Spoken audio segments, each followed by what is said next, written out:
사도 바울이 스데반 집사님의 죽음의 현장에서 증인을 선 다음에 더 많은 그리스도인들을 잡아서 옥에 넣기 위해서 다메섹으로 가던 도상에서 예수님의 음성을 듣게 됩니다.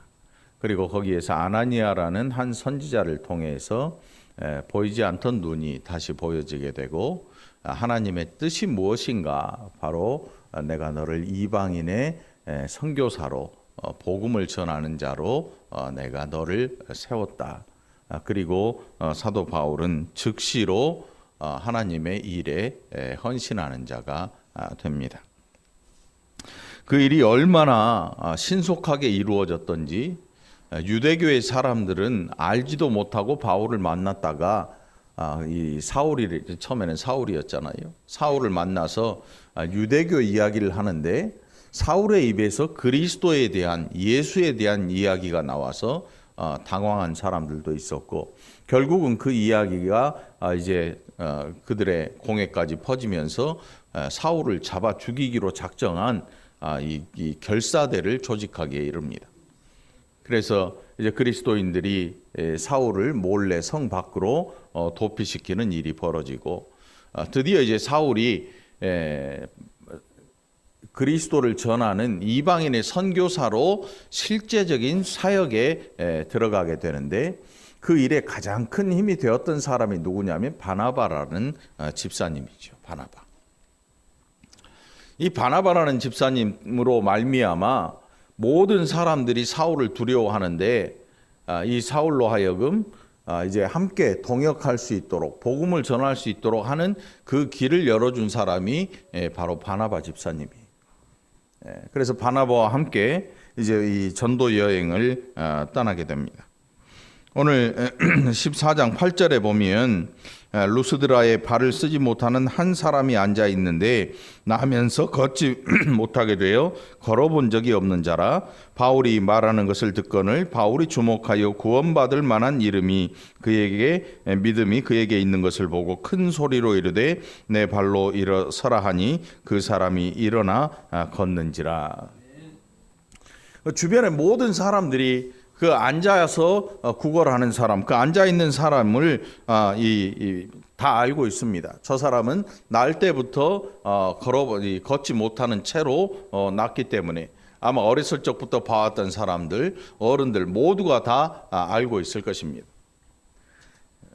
요즘 우리가 사는 현대는 사람을 잘 알지 못해요. 월곶동이 손바닥만 하잖아요. 손바닥, 이렇게 큰 손바닥은 없지요.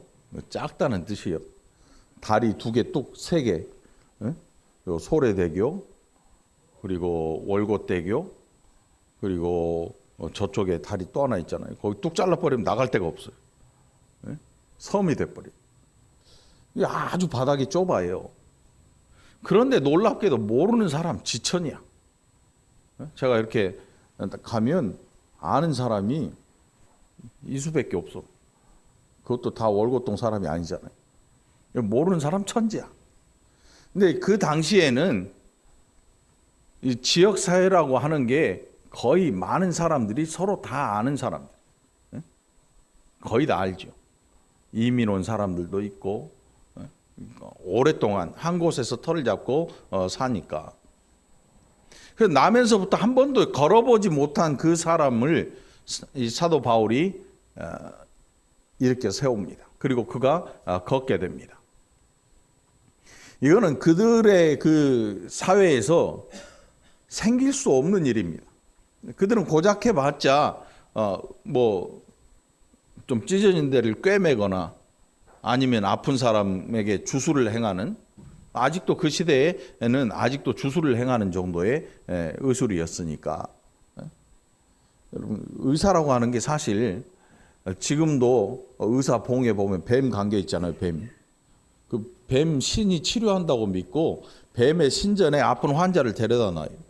이렇게 아픈 환자. 어디가 아픈지 모르니까. 그런 식의 의료 행위였고, 또 전쟁이나 이런 걸 하다 보니까 물론 외과 수술 같은 거 뭐 이런 걸 하기 위해서 꿰매고 자르고 하는 그런 기구도 있었다고 하는데, 아무튼 한 번도 일어나 보지 못한 사람을 바울이 일으킨 이 일로 말미암아 사람들이 바나바 집사님하고 사도 바울을 신이라고 칭합니다. 그때는 그들에게 있어서 신의 형상은 사람하고 똑같은 모양이에요. 여러분 이 그리스에 보면 조각상들이 많잖아요. 그게 바로 살아있는 사람의 형태를 한 신들의 모양을 조각해 놓은 거예요. 그러니까 그게 많은 다신교죠. 사실은 굉장히 많은 신들이 존재하고 있지요. 자, 그래서 바나바를 제우스라 하고 바울은 그 중에 말하는 자이므로 헤르메스라 하더라. 헤르메스라 하더라. 이렇게 그들을 신으로 추앙합니다. 그들을 앞에 절하기 시작하고 제우스 신당의 제사장이 소와 화환들을 가지고 대문 앞에 와서 무리와 함께 제사하려고.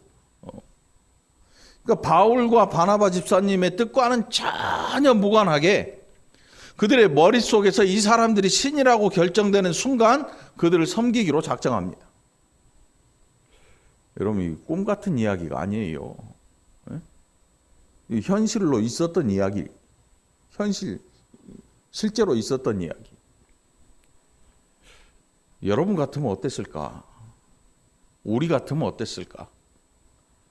아마 바울과 바나바 집사님과 이 바울 사도가 믿음이 없는 사람인데 그런 일을 행했을 일은 없지만 만일 그런 기적이 일어났다면 이들은 신이 되기를 원했을 것입니다. 신이 된다고 하는 게 어떤 뜻인지 여러분 아시잖아요. 일상적인 사람들에게 신이라고 하는 존재는 그들 위에 군림하는 존재예요. 그들에게 추앙을 받고 높임을 받고 그들 위에 군림하는 존재예요. 이 일반적인 종교의 모습이에요. 일상적인 종교, 일반적인 자연 종교의 모습. 그러니까 자연 종교에서 섬기는 모든 우상들의 특징이 뭐냐면 사람들 위에 있어요. 그래서 그 위에서 사람들을 때로는 힘들게도 하고 사람들에게 뭔가를 요구하기도 하는데 그 중간에 있는 영매인 무당이 그 일을 다 만드는 거예요. 실제로 그 신이라는 존재는 생명이 없는데 그 중간에 영매 역할을 하는 무당이나 제사장이라고 하는 이 사람들이 그 일을 만드는 거예요. 야, 신이 뭐가 필요하대. 야, 신이 누가 말 안 들어서 화가 났어. 이런 식으로. 그러니까 신의 뜻과는 전혀 무관한 이야기를 그 중간에 있는 영매가 하는 거죠. 그걸 뭐라 하냐면 교주예요, 교주. 교주가. 그럼 이제 우리 교회가 이 멋진 정원이 사라졌어요. 옆에 보면 지금 이제 본격적으로 공사가 시작돼요. 땅을 파잖아요. 저 땅을 파는 걸 이렇게 보면 어마어마하게 깊이 파요. 높이가 한 100m가 넘을 것 같아요. 29층이면 한 4m씩 해도 한 120m 될 것 같아요. 높이가 굉장히 높죠.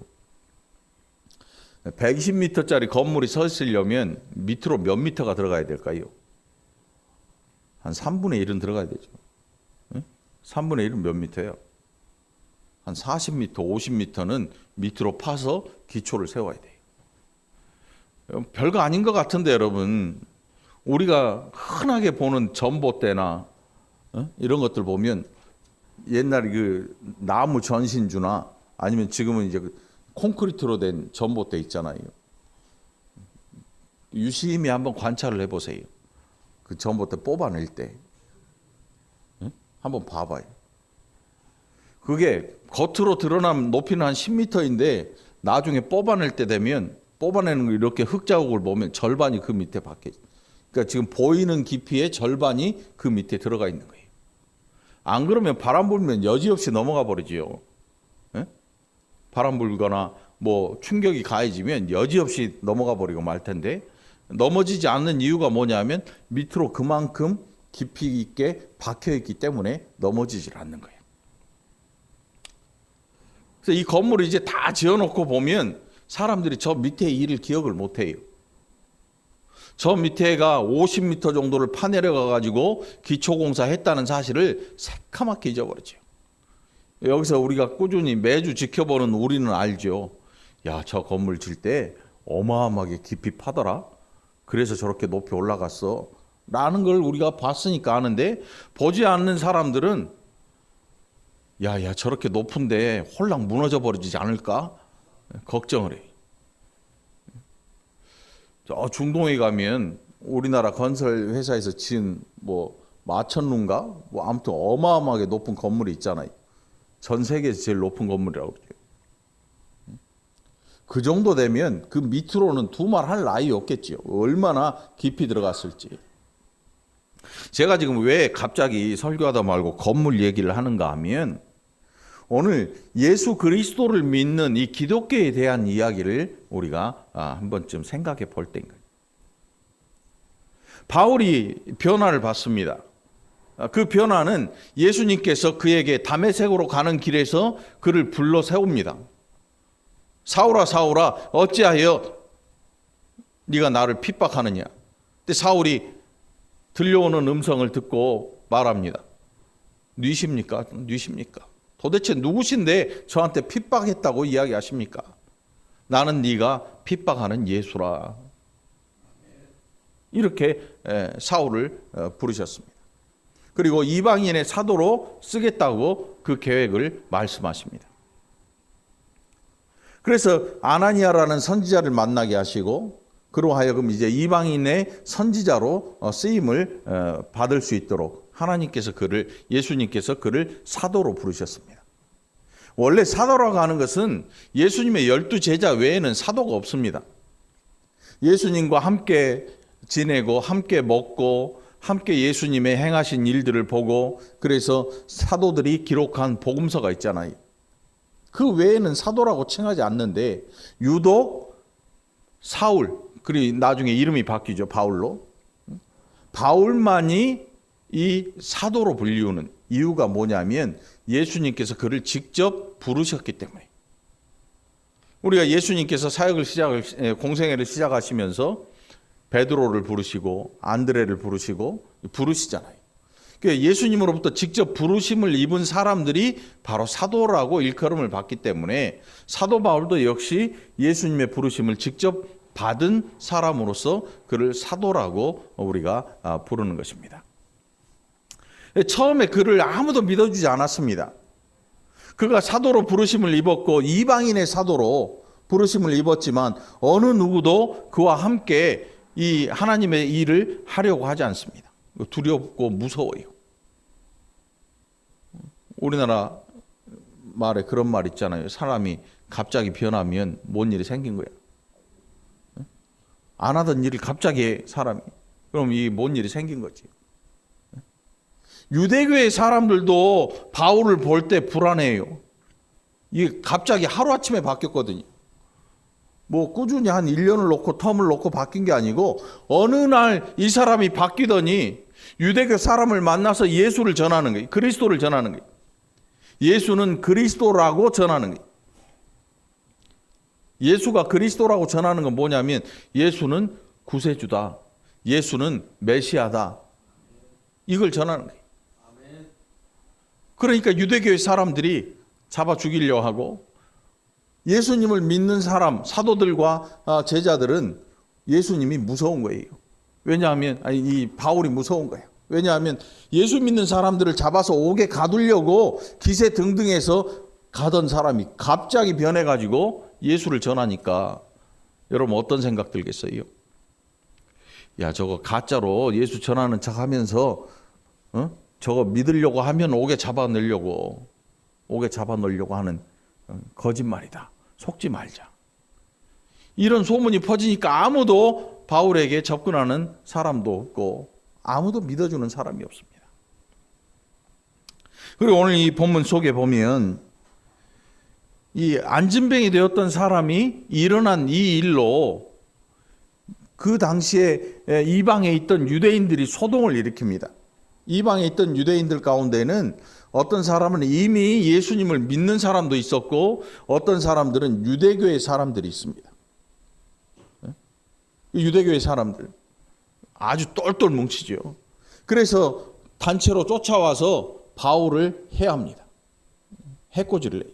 왜냐하면 그들이 가지고 있는 이 율법과 유대교라고 하는 이것에 정면으로 도전장을 내밀었다고 생각을 해요. 그들이 그 많은 예수를 전하니까 바울을 잡아 죽이려고 돌로 내쳐서 죽은 줄 알고 저기에 밖에 내다 버립니다.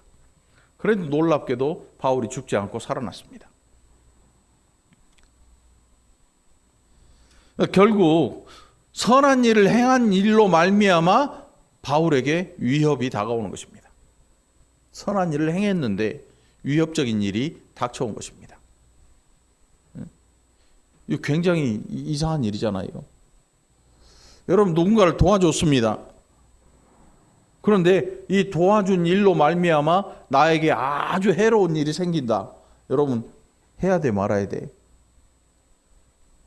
쉬운 말로 그런 말이 있잖아요. 물에 빠진 사람 구해줬더니 뭘 내놓으라 그래? 내 보따리는요? 지금 자기 생명 구해줬는데 내 보따리 어디 있어 이놈아? 멱살을 잡고 흔드는 거예요. 기가 막힐 일이지요. 물에 빠져 있는 건 내 목숨 걸고 구해줬더니 나와서 아이고 처음에는 아이고 살았다 하더니 내 보따리 어디 갔어? 여러분, 이게 그냥 거짓말이 아니에요. 이런 사람들이 있다니까요. 이런 사람들이 있어요. 그러니 세상에 기가 막힐 일이 생긴 거지요. 안전뱅이를 구해줬어요. 그랬는데 사람들이 그들을 신이라고 하면서 제사하러 왔다가 제사 못 지내게 하니까 갑자기 다른 무리가 오더니 그들을 돌로 쳐서 죽인. 이유가 다른 게 없지요. 19절에 보니까 유대인들이 안디옥과 이고니온에서 와서 무리를 충동하니 그들이 돌로 바울을 쳐서 죽은 줄로 알고 시외로 끌어내치니라.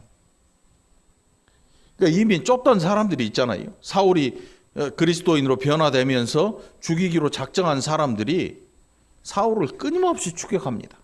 그래서 그들이 사울이 있다고 하는 바울이 있는 그 자리까지 또 쫓아와서 사울을 돌로 쳐서 죽입니다. 죽은 줄 알고 내쳤는데 살아났죠. 죽지 않고. 자, 바울이 이렇게 할 수 있었던 이유가 과연 어디에 있을까? 여러분, 여기에다가 이제 종교적인 잣대를 탁 갖다 대면 어떤 이야기를 하는가 하면 기도해야 됩니다. 헌신해야 됩니다. 포기해야 됩니다. 내려놔야 됩니다. 바울이 자기가 가지고 있던 과거의 모든 것들을 똥과 오줌처럼 여기기로 작정하지 않았습니까? 그럴듯합니다. 그래서 우리도 그렇게 합시다. 금식도 하고 기도도 하고 철야도 하고 결단도 엄청 하고 해외 선교사로 또 나가서 주여 주여 하면서 이런 이적들이 나타나기를 위해서 이런 능력들을 얻기 위해서 기도하는 이런 일들 많이 합니다. 그런데 그렇게만 하는 이유가 뭐냐면 저 건물 지을 때 지하를 깊게 파는 그 모습을 보지 못했기 때문에 누군가가 다 이루어 놓은 기독교라고 하는 이 우리가 믿는 예수님을 믿는 이 종교를 처음부터 알지 못하고 껍데기만 보기 때문에 이런 현상이 벌어지는 거죠. 사도 바울은 누구보다 잘 알아요. 왜냐하면 그는 유대교에 정말 열심인 사람이고 율법에 능통한 사람이고 이 하나님의 은혜가 아브라함에게 와서 그 세대에게 와서 어떻게 하나님의 계획이 세워졌는지 메시아가 분명히 올 거라는 사실도 바울은 알고 있습니다. 사울은 알고 있습니다. 유대교의 율법에 능통한 자들은 누구라도 메시아가 온다는 사실을 알고 있습니다. 그런데 메시아가 실제로 왔는데 뭐가 문제냐면 그들의 기대에 미치지 못하는 메시아가 온 것입니다. 왕의 후손에서 메시아가 나타날 것입니다. 다윗의 후손 가운데. 근데 예수님 다윗의 후손으로 왔는데 그 아버지 직업이 뭐예요? 목수야, 목수. 근데 목수의 아들이야. 본인이 목수면 돈이라도 몇 푼 버니까 그나마 좀 나은데 목수네 아들. 그것도 목수도 여러분 제가 그랬잖아요. 제재소 하는 부자 목수가 아니라고. 여러분 제재소라는 게 돈이 많아요. 아름드리 원목들 막 쌓아놓으면 그 한 가닥이 얼마겠어요? 그게 엿가락이 아니잖아요. 그 나무 하나에 뭐 100만 원 넘는 것도 있고 어마어마 비싼 나무도 있고 그게 산더미 같이 쌓여 있잖아요. 배로 원목을 어마어마하게 실어 오잖아요. 돈이 얼마나 많겠어요?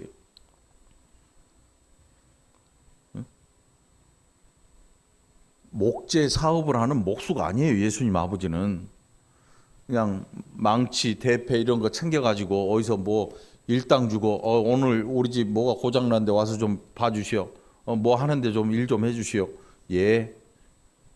아침 일찍 나가서 하루 종일 일하고 품삯을 받아요. 그 당시 품삯이 노동자 품삯이 한 데나리온. 그거 하나 가지고 근근히 살아가는. 그리고 예수님이 자라나신 그 지역 갈릴리에서 무슨 선한 것이 나겠느냐. 여러분 갈릴리가 어떤 동네냐면 무지문지하게 가난한 동네. 사회에서 정말 적응할 수 없는 사람들이 이제 더 이상 갈 데가 없어서 와서 사는 동네. 여러분들이 필리핀이나 태국이나 또 이 빈민촌에 가면 필리핀 쓰레기 산 있잖아요. 쓰레기로 된 산이 있어요. 거기서는 항상 연기가 피어올라요. 그 이유가 뭐냐면 가스가 발화돼 가지고 그 안에서 항상 불이 붙어서 연기가 모락모락 피어올라요. 쓰레기가 부패되면서 안에서 가스가 발생해서 불이 나가지고 그 안에서 항상 불씨가 존재해요. 그러니까 어느 날 갑자기 막 불이 확 붙는 데도 있고. 그런데 너무 가진 게 없는 사람들이 그 쓰레기 산에다가 집을 져요. 여러분 쓰레기 산 위에 집을 지면 뭘로 짓겠어요? 쓰레기로 짓죠. 박스 몇 개, 뭐 나무 몇 개 꽂아놓고 그게 집이야 그냥. 거적대기 걸쳐놓은 것처럼. 거기서 양복 입고 출근하는 사람은 없겠지요. 양복 딱 입고 아침에 자가용 딱 타고 쓰레기 집에서 나와가지고 자가용 타고 출근하는 사람 없어요. 갈릴리가 그런 동네입니다. 아주 가난한 동네. 그러니까 물고기 잡으러 나간 어부들이 하루 못 잡으면 미치는 거예요. 미쳐버리지요. 왜? 먹을거리가 없으니까. 먹을거리가 없으니까. 제자들 다닐 때 여러분, 제자들이 이렇게 예수님과 함께 동행하며 다닐 때 저희는 돈이 없어요 예수님 한 적 있지요. 항상 없어요. 왜? 가난한데 예수님이 부르셨어요. 월급도 안 주네. 교회 전도사님 갔는데 사례를 안 주는 거하고 똑같아. 에? 부목사님 갔는데 교회에서 우리는 돈이 없네 하고 담임 목사님이 사례를 안 줘. 가만히 보니까 담임 목사님도 사례를 못 받아. 저는 호강하는 거죠. 호강해. 갈릴리가 그런 동네예요. 여러분 한번 생각해 보세요. 저 건물을 지을 때 지압하는 걸 안 봤어요. 그리고 다 세워놓으니까 이렇게 보고 야 멋진데? 그런데 바람 불면 홀랑 넘어가지 않을까? 이런 생각을 합니다. 우리가 믿는 기독교, 우리가 믿는 예수님, 그걸 정말로 이 베이스가 뭐 어디 있는가를 알지 못하면 어떤 일을 행하는가 하면 자연 종교와 똑같은 일을 하려고 해요. 유대교 사람들의 잘못된 일이 뭐였는가 하면 유대교 사람들을 향해서 예수님께서 얼마나 호되게 질책하십니까? 분위기가 왜 이래 그런데?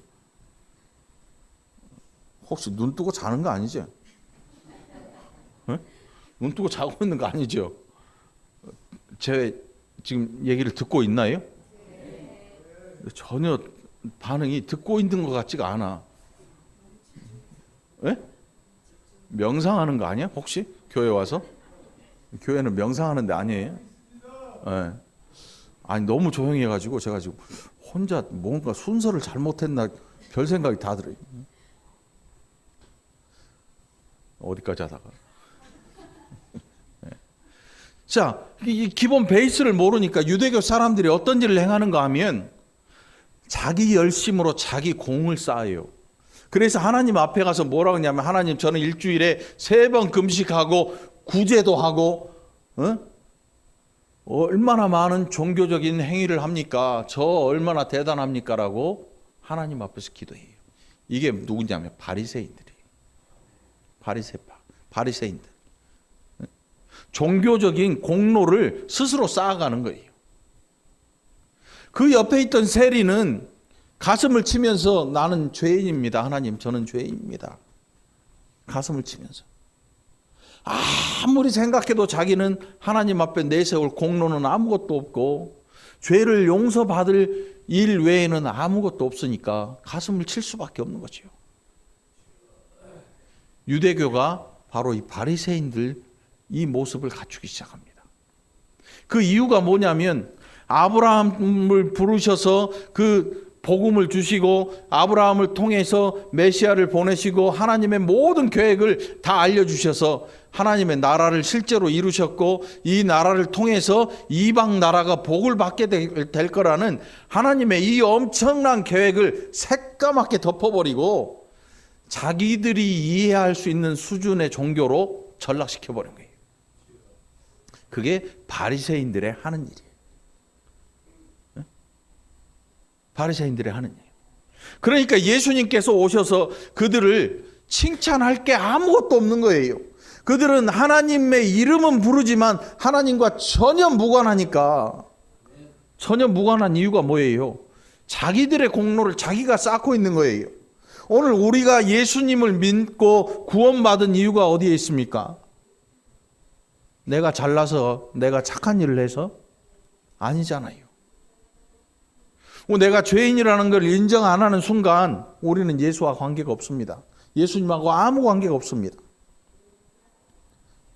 여러분, 죄인입니까? 저도 죄인입니다. 내가 죄인이 아닌데 예수님께서 나를 구원하실 이유가 없는 거죠. 내가 죄인임을 인정하고 예수님이 나의 구세주임을 인정하고 예수님께서 나의 왕 되심을 인정하는 것입니다. 나를 구원하신 예수님, 그 보혈의 공로가 나에게 온 것입니다. 그래서 나는 그것을 인정하고 믿게 된 것입니다. 이게 기독교입니다. 유대교는 그렇지 않아요.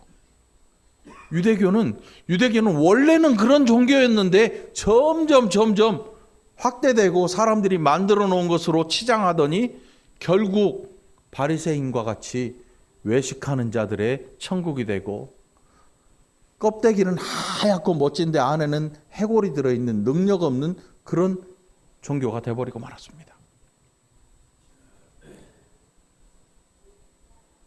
여기 보면 원판이 훼손된 사람이 없네. 지금 원판이 뭐 수술하고 뭐 이런 게 아니고 화장이 너무 과하면요 원판이 사라져 버려요. 화장 다 단정하네.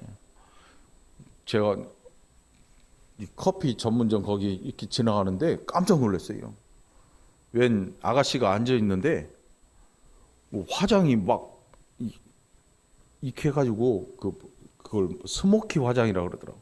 물어봤어. 하도 궁금해서. 저 뭐 왜 저렇게 다니는 거예요? 아, 스모키 화장법이래. 여러분 알아요 그거? 막 인터넷 찾아봐요. 제가 할 수는 없잖아요. 그래서 뭐 눈에 새까맣게 이렇게 해가지고 있는데 얼핏 보니까 이쁜 것 같기도 하고 아닌 것 같기도 하고, 그런데 원판을 가려버렸어. 원본이 없어. 원본이 없고 화장이 그 사람이라고. 화장밖에 안 보여. 사람이 안 보이고. 유대교 바리새인들 그런 모습을 가지고 있는 거예요.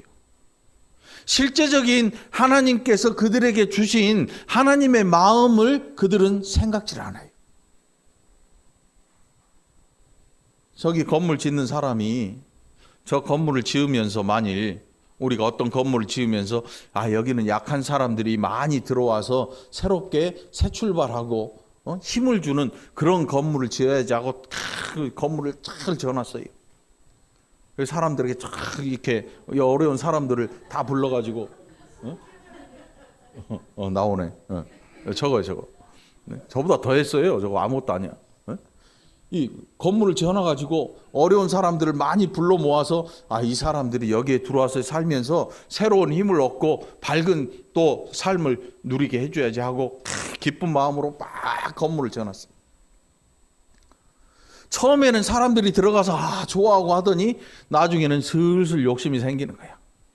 한 칸 가졌던 사람이 두 칸, 세 칸, 네 칸, 다섯 칸을 가지면서 그거를 다시 더 비싼 값에 빌려주는 거죠. 주인이 너무 사람이 좋아서 거의 헐값에 그들에게 무상으로 제공했는데 나중에 슬그머니 거기서 돈을 받기 시작합니다. 이거 내 거야. 돈 되나? 그러니까 진짜 어려운 사람들이 갈 데가 없어서 왔는데 등골을 휘거도록 그들에게서 돈을 받아내는 거죠. 이렇게.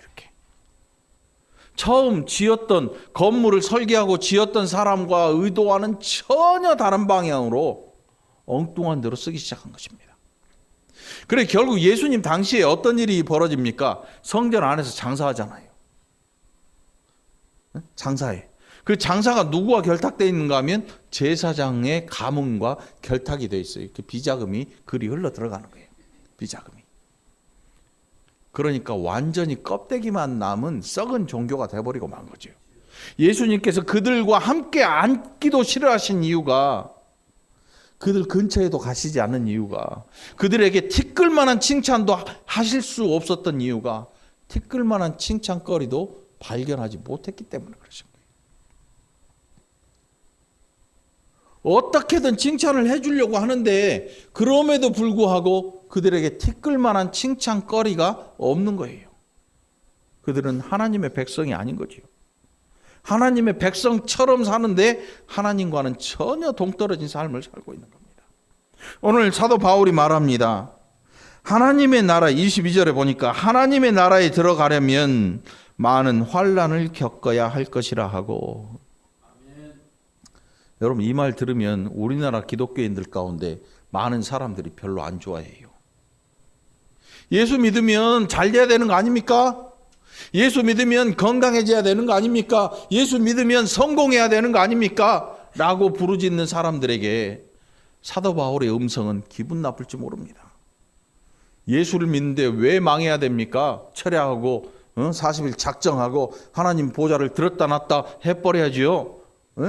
기도원 가서 소나무 한 서너 뿌리 뽑고 내려오면 하나님이 들어주실 거 아니겠습니까? 이 정도는 해야 신앙생활을 한다고 하지 않겠습니까? 결국 예수를 믿는데 다른 목적을 가지고 믿어요. 그러니까 그 목적을 그런 목적들을 가지고 행하는 사람들 보니까 이 세상에 있는 모든 자연 종교가 다 그래.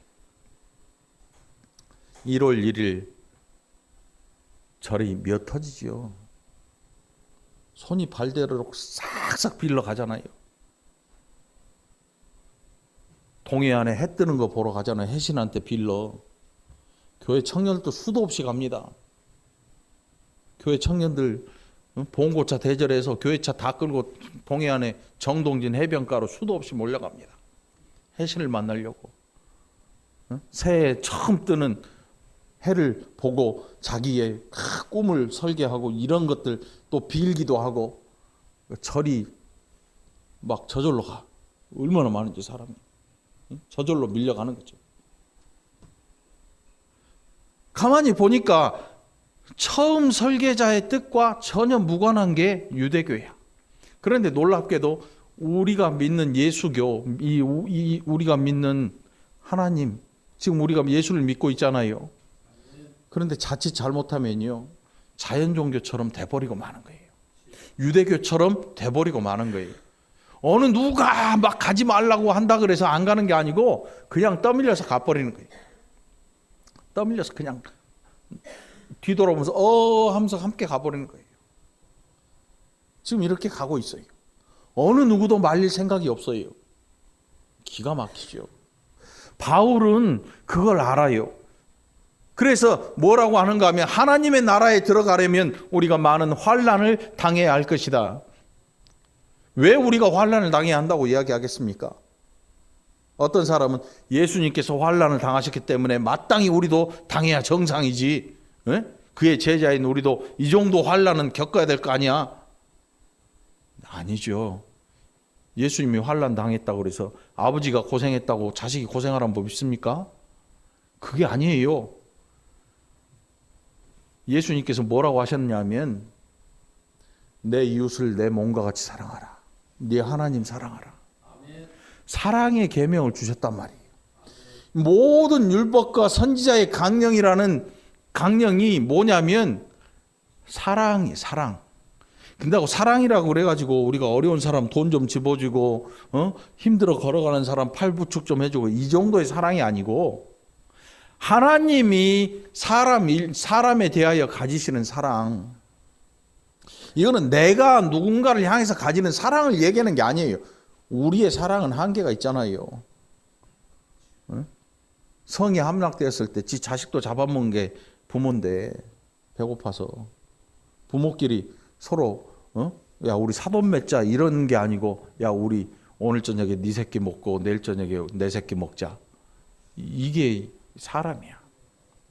물론 그러지 않은 부모도 있겠지만 이 사람의 사랑이라는 게 한계가 있어요. 어머니의 사랑을 가지고 우리가 높은 사랑을 이야기하는 이유는 하나님의 사랑을 어머니의 사랑에서 발견할 수 있기 때문에 그런 이야기를 하는데 요즘은 그런 이야기를 할 수가 없어요. 엄마가 자식을 화가 나서 던져서 죽이는 세상이니까. 물론 모든 엄마가 그렇지는 않죠. 그런데 아이들을 키우는 모습을 보면 이게 제정신으로 키운 것 같지가 않아. 아이들을 키우는 모습이나 방법들을 보면 이 시대가 제정신이 아니구나 하는 것을 금방 알 수가 있죠. 자, 바울이 지금 우리가 하나님의 나라에 들어가려면 많은 환난을 당해야 할 거야 라고 이야기하는 이유는 뭐냐면 그 베이스를 아는 거지요. 이 예수님께서 나를 위하여 우리를 위하여 십자가에 달려 돌아가신 그 이유가 뭐냐면 나를 사랑하시기 때문에. 여러분, 예수님이 저와 여러분을 사랑하십니다.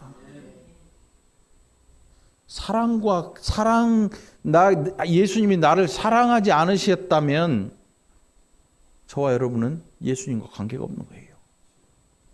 얼마만큼 사랑하셨는가? 자기 목숨을 내놓을 만큼 사랑하신 거예요. 친구끼리도 친구를 대신해서 목숨을 내줍니다. 그러면 그 친구는 정말 참 좋은 친구다. 응? 하나님이 지은 피조물에게 자기 목숨을 내줬어요. 마치 엄마가 자기가 낳은 아이가 불구덩이에 있는 걸 보고 그 아이를 건져내고 자신이 불에 타 죽은 것처럼 목숨을 걸고 사랑을 행한 일. 이게 예수님의 하신 일이었어요. 그래서 기독교를 단 두 마디로 표현하라 그러면 뭐냐면 사랑함과 순종이야. 사랑함과 순종. 우리가 믿음이라고 하는 고린도전서 13장에 뭐가 있어요? 믿음, 소망, 사랑. 이거 다 합쳐보면 결국 사랑이 나오죠. 사랑이 나와요. 이걸 알지 못하는 자들은 아주 강팍합니다. 이걸 알지 못하는 자들은 종교적인 잣대가 무시무시한 칼날입니다. 나처럼 하지 않을 거면 사라져버려. 종교적인 잣대를 가지고 사람을 평가합니다. 그러니까 사람을 사랑하는 일이 아니라 정죄하는 일을 하는 것입니다. 바리새인들이 행했던 일이 바로 정죄하고 사람을 죄인이라고 단죄하는 일이었습니다. 예수님의 제자들 손 안 씻고 밥 먹는 그것만 보고서도 당신네 제자들은 왜 손 안 닦어? 이거 어디 가서 들을 수 있는 얘기예요? 유치원 가서. 정말 유치한 이야기를 종교라고 하는 이 어마어마한 틀을 가진 사람들 입에서 튀어나오는 거예요. 애가 밖에서 실컷 놀다가 오자마자 엄마가 해놓은 맛있는 부침개를 손으로 확 집어먹어요. 엄마가 뭐라 그래? 네? 손 씻고 하는 이미 입으로 들어가 버렸는데 홀랑 집어 먹어버렸는데 엄마가 가서 빨리 물수건이라 갖고 와서 닦아줘야지. 애가 배고파서 컵지금 먹는데 손 닦기 전에 절대 처먹지 마. 이런 엄마는 없잖아요. 어? 이런 엄마 없잖아요. 야야야, 손 잡은 자리만 먹지 마. 아이가 귀한 거지. 손 들어온 게 귀한, 이게 중요하지 않습니다. 아이가 배고파서 막 먹어. 야, 손 잡은 자리는 먹지 마. 흙 묻었어. 이렇게 먹고 내려놓게 하죠. 유대교의 사람들, 바리새인들은 그렇지 않아요. 당신네 제자들은 왜 손 닦지 않고 먹는 것입니까?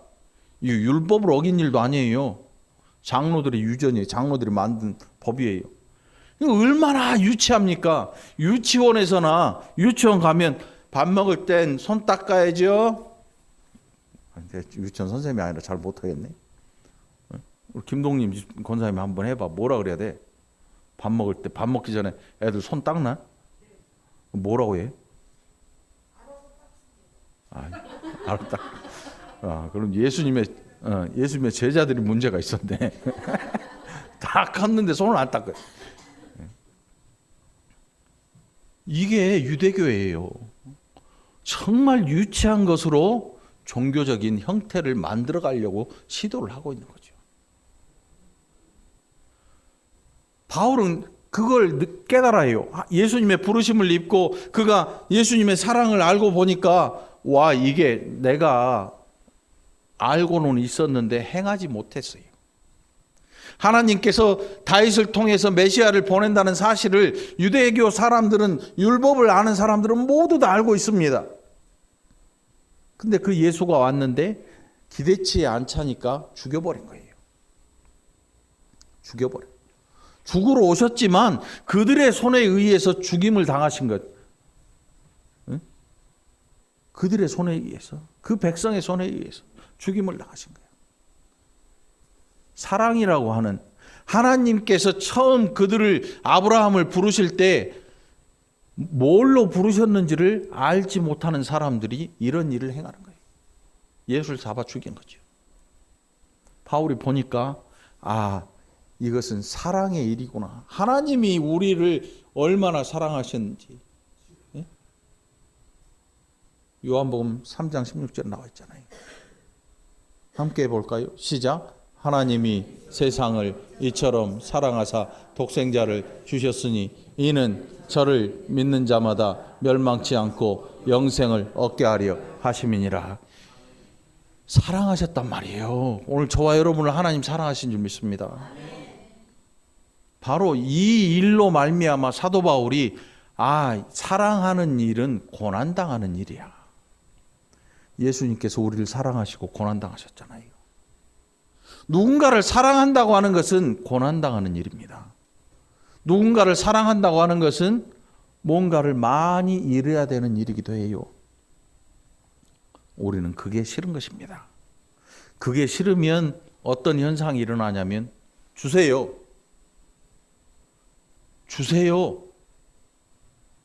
맨날 달라고 합니다. 맨날 달라 그래요. 네? 부모가 땅 팔면 딸이 찾아온다며요. 딸이 친정집을 찾아온다며요. 어떻게 알고? 축하해 주러 오는 게 아니잖아요. 그런 뜻으로 하는 말이 아니겠죠. 네? 우리가 하나님 찾아와서 맨날 달라 그래요. 누군가가 이 종교를 그렇게 바꿔놔 버리고 말았어요. 누군가가 이 종교를, 우상 종교에서 하는 행위를 누군가 슬그머니 끌고 와서 이걸 만들어 놨단 말입니다. 근데 이 시대에 어느 누구도 그게 이상하다라고 생각하는 사람이 없어요. 왜 이렇게 됐지라고 물어보는 사람도 없어요. 다 박수를 치고 다 할렐루야를 하고 간증을 하고 하면서 성공한 사람들을 모델로 세워서 기독교 광고를 하고 교회 광고를 해요. 네? 여러분, 미국에 11조 해서 유명한 사람 있잖아요. 록펠러 재단 사람. 또 있어요. 제가 언제 얘기했나요? 록펠러 또 그 마이크로소프트 회장, 빌 게이츠, 그 사람도 그 사회에 뭔가 어마어마하게 내놓잖아요. 기부금을. 이미지 쇄신하려고. 이거 원래 다른 사람의 만들어 놓은 아이디어를 훔쳐다가 팔아가지고 또 자기가 만들어가지고 자기 것처럼 해가지고 지금 부자가 된 사람, 미국에서는 다 하니까 그 이미지를 쇄신하려고 별 얘기를 다 해요. 빌 게이츠가 뭐 11조를 했네, 뭐 어렸을 적 어쨌네, 어쨌네. 만든 얘기야. 미국 그 경제 역사를 이렇게 보면 아, 이 사람이 정말 못돼 처먹었구나 하는 생각 확 들더라고. 그래서 컴퓨터를 던져버릴 수도 없고 내가 산 건데. 야, 이런 프로그램 이게 비싸기도 또 엄청 비싸요. 말도 안 되게 비싸요. 그래요. 그래. 만들어. 그러니까 종교가 타락하면 어떤 현상이 생기냐면 만들어가요. 사람들이 보기 좋게 인테리어를 해가죠. 인테리어란 게 여러분 무서워요. 사람도 인테리어 하잖아요. 그게 화장이잖아요. 인테리어. 물론 여기가 좀 뭐 기미가 끼고 그러면 비비크림 딱 바르고 뭐 좀 따다다닥 바르면 커버가 되잖아요. 이 정도 좋아. 전혀 다른 사람이 돼버릴 수도 있어요. 완전히 다른 사람. 이게 이 건물이라고 하는 게 여러분 인테리어를 하잖아요. 인테리어를 하는 것에 따라서 건물이 달라 보여요. 요 교회에다가 주막집처럼 해놔봐. 교회라고 간판 써놨는데 딱 들어왔는데 막걸리 사발이 막 있고 그래봐요. 아, 누가 거룩한 교회라고 하겠어요. 응? 이게 뭔가 만들어 놓기 나름이잖아요. 근데 다 집어 뜯어놔봐. 다 뜯어봐. 뭐 이거 다 뜯고 등이고 뭐고 처음 건물을 지었을 때 모습으로 다 잡아 뜯어놔요. 그러면 1층이나 여기나 똑같아요. 똑같아. 아무것도 없어요. 어마어마한 빔이 여기서 저까지 가로질러 가고 가운데로 가로질러 가고 아무것도 없어요. 우리가 신앙생활을 할 때 우리 자신의 생각을 한번 다 뜯어놓고 살펴볼 필요가 있어요. 우리에게 들어와 있는 것들은 거의 주입된 거거든요. 어렸을 때부터 주일학교 다닐 때 청년부 또 뭐 이렇게 다니면서 성경 공부라는 것을 통해서 우리 머릿속에 많은 것들이 주입이 돼 있어요. 뭐는 이렇게 해야 되고 뭐는 저렇게 해야 되고 이거는 이렇게 해야 되고 저거는 저렇게 해야 되고 머릿속에 아예 다 짜져 있어요. 틀이 고정되어 있어서 어느 누구도 그걸 잘 깨지를 못해. 예수님을 왜 잡아 죽였는가 하면 예수님이 유대교의 사람들이 짜놓은 틀을 다 깨버리셨거든요. 이게 뭐냐? 이거 뭘 이렇게 만들었니? 내 아버지가 지은 것은 이런 모습이 아니었어. 막 깨시는 거예요. 그러니까 만든 사람이 얼마나 화가 나요. 잡아 죽일 수밖에 없죠. 예수님 와서 다 깨셨거든요. 바삭바삭 깨고 이 회칠한 무덤들 안에 죽은 썩은 해골이 들어있는 이 회칠한 무덤들아, 독사의 자식들아, 자기는 거룩하다고 일주일 금식하면서 길거리를 왔다 갔다 하고 나팔을 불고 길거리에서 구제하고 하는 이런 일들을 많은 사람들에게 이목을 받으면서 존경받고 하는 그들에게 매일 예비된 잔치 자리에 상석이 예비되어 있고 이런 사람들에게 갑자기 독사의 자식들을 하니까 진짜로 물어버린 거죠. 독사 같은 사람들이. 오늘 여러분 신앙생활이라는 게 사실은 굉장히 우리가 신앙생활을 하려면 굉장히 고난당할 일이 많아야 돼요, 사실. 왜냐하면 그리스도의 사랑을 알면 야, 이걸 내가 이렇게 사랑해가지고는 안 되겠구나 하는 생각을 해야 돼요. 병자 한 명 고치면요, 어떻게 돼요? 제가 늘 얘기하잖아요. 여러분, 저 못 본다고. 제가 그래서 안 고치는 거. 그건 아니고. 응? 여러분 저 얼굴 보기 힘들어져요. 누군가 기도를 딱 했는데 벌떡 일어나가지고 할렐루야하고 번쩍번쩍 뛰어다니고 걸어다니잖아요. 정확히 다음 주부터 저를 못 봐요. 제가 어디에 가 있는지 여러분 알 수도 없어요.